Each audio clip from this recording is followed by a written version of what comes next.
ဝက်ချန်ဈေးတွေလည်းအစုံသုံးနေတာပဲ skin care လည်းတေချာလုပ်နေတာပဲကျမရဲ့ဝက်ချန်ကတက်တာမလားဒီလိုမျိုးလူနာတွေခဏခဏပြောကြတယ်ပေါ့နော်ဒါကဘာကြောင့်ဖြစ်လဲဆိုတော့မိတ်ဆွေရဲ့ဝက်ချန်ကိုမီးလောင်အားလေးပင်လုပ်နေတဲ့အစားအသောက်တွေကြောင့်ပဲဖြစ်ပါတယ်အဲ့ဒီအစားအသောက်တွေကဘာတွေဖြစ်မလဲဆိုတော့အခုကျွန်တော်လိုက်ကြည့်လိုက်အောင်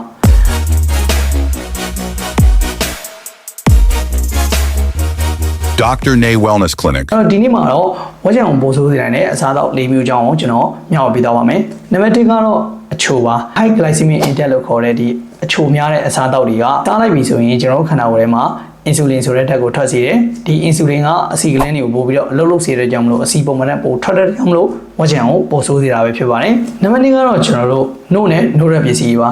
ဒီထဲမှာပါတဲ့ဟော်မုန်းဓာတ်က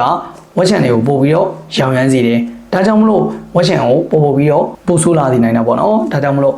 ဒီနွားနို့တွေစားမဲ့စားကျွန်တော်တို့တခြားအပဲနို့လိုမျိုးပြောင်းတော့တာကောင်းပါမယ်နံပါတ်3ကတော့ကျွန်တော်တို့စီကြော်စားစာတွေပေါ့နော်စီကြော်စားစာတွေကသူက saturated fat လို့ခေါ်တဲ့ပြေဝစီတွေများလာတဲ့အချိန်မှာဘာပြဿနာပေးလဲဆိုတော့ဒီအဆီကလန်းတွေကိုပို့ပြီးတော့ရှောင်စေတယ်အဆီပေါက်ကိုပို့ပြီးတော့ပိတ်စေတယ်ဒါဆိုရင်ဝက်ချန်ပို့ဆိုးလာမှာဖြစ်တယ်နောက်ဆုံးတစ်ခုကတော့ကျွန်တော်တို့ဂျင်းစောတဲ့လူတွေအတွက်ပေါ့နော်ဂျင်းစောတဲ့လူတွေမှာသူက whey protein တွေတောက်တယ်ဒီ whey protein တွေကဘာလဲဆိုတော့ insulin like growth factor လို့ခေါ်တဲ့ဓာတ်တွေကိုပို့ပြီးတော့မြင့်မားစေတဲ့ကြောင့်မို့တချို့လူတွေမှာဒီညင်ဘက်တွေကြောတွေမှာ